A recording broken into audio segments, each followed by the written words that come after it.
I do want to give a warning at the beginning of this video. We're going to be talking about self-harm and depression. So if those topics are tough for you, definitely don't watch this video if it's too hard. And make sure you're seeking some help and talking to someone. On that note, though, let's talk about On the Count of Three. Now, this movie got recommended to me via the algorithm, beamed it right to my phone. And I put it off for a while. It seemed grim. I was like, I don't want to watch a movie about suicide. That's crazy as hell. It kept being brought up and brought up and brought up by people and like top lists of best dark comedies and shit. So me and the wife finally checked it out the other day, and man, I should have watched it when it was first recommended to me. First of all, this is the directorial debut of Gerald Carmichael. As you can tell, running theme, I'm not good with names until I hear them or someone tells me, and I still might forget. Listen, I know your face. That's all that matters.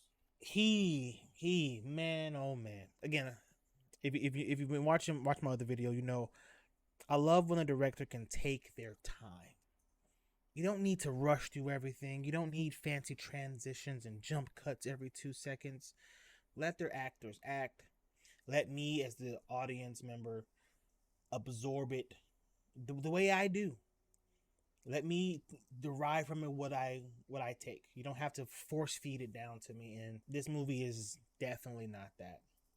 He takes his time with his characters and with the complex and emotional things that they're going through. Now we follow these two best friends through their day. Gerard's character breaks Christopher's character out of jail. Not a jail, sorry, out of like a help institute. He tried to kill himself 3 days prior. They go on a 1 day adventure of finishing things and having conversations that they never had, doing things they never done. And yeah, this movie left an impact on me, on my relationships I have with people, and how I see my own life and mistakes.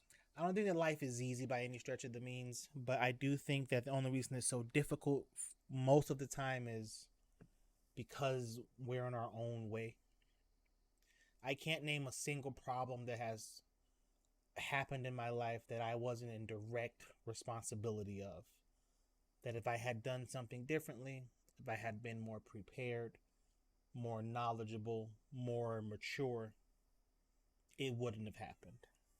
This doesn't mean that outside sources and unknown variables don't come into play, but blaming those don't make me better tomorrow. That was one of the big lessons that I've had it in my life already, but seeing it play out in this movie in the way that it did, you see these two and you see them relive the traumas in their lives and the issues that they have on why they don't want to continue with the lives that they have. As me and my wife were watching this, I even commented on to her how suicide has always been strange for me, because on one hand, I understand that sometimes shit is too tough. You've had too many things happen to you, especially at a young age, that it's hard to build those proper neural pathways. But on the other hand, most people's problems are fixable if they take the real effort towards fixing it. So I find it hard to know what side to fall on when I hear someone has unfortunately ended themselves. Is I hope that they didn't have a life full of turmoil and that they found some kind of peace towards the end. And I hope that the next person understands that their problems might have a better solution. Not no might, will have a better solution than ending yourself.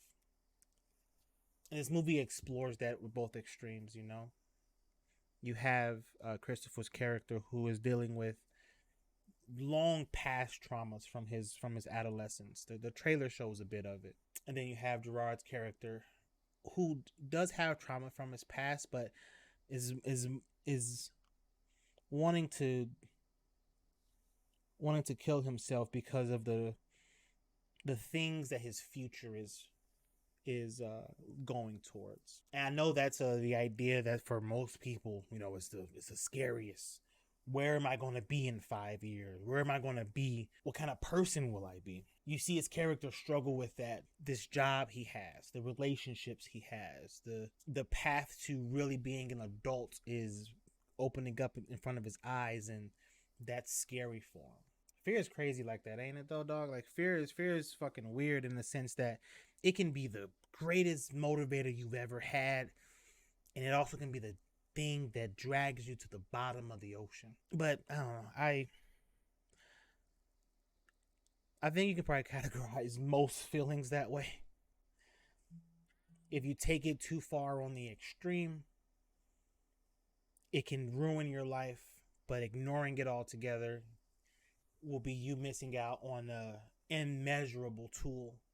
The key takeaway that I took from this film, and that I will continue to give to people who come to me with these problems, is talking with someone that you trust or some professional should always be the first step before considering harming yourself. I know the problems in front of you seem insurmountable and like a feat that you can't achieve. I know life will continue to throw things at you. These things may seem unattainable, but from what I'm understanding, it's just because the lens in which we're looking at the world is skewed. We're all trying to get these people towards happiness. Everything you look, everything's trying to tell you to be happy. Happy is just an emotion, just like anger, sadness, fear, and despair. It's just an emotion. Emotions are always fleeting. They're never there forever. So you have to find something that can last you forever. And luckily, as humans, we have found that thing. That's called fulfillment. You got to find the thing that wants to drive you forward. I'm not saying that it's easy, but it's just a one-step process. Find fulfillment. Then when you are sad, you have fulfillment to lean back on. When you're feeling overwhelmingly depressed, you have that fulfillment in what you're doing to reassure you. Happiness is great. Happiness is a byproduct that comes with fulfillment, and I never want to deter from people trying to be happy. But understand that you have to find that purpose. And like I said, this movie does a fucking great job of that exact lesson, that exact thing of when you don't have that thing to strive for, despair becomes awfully cozy. But enough about that. This movie, as far as the cinematic part of it, shot beautifully. Like Gerard does a phenomenal job again of those long scenes on letting you just feel whatever emotion comes to you from what just transpired. Not trying to push down on you on what you should be feeling, if you should be happy, if you should be sad. I can't recommend this movie enough. It's definitely one of my favorites now, for sure. But yeah, that's really it. I know I'll stop saying this eventually at the end of these videos, but man, it is weird talking to a camera like there is people there. But if you are there and you're listening and you're watching, please leave a comment down below. I love to talk to you in IRL as best we can instead of this make-believe person I'm talking to right now. My webcam has a picture of an iguana eye on it, so that's what I'm looking at whenever I'm talking to you guys. In case you wanted to know. But no, that's it. Thank you for clicking on the video, and yeah, have a good one.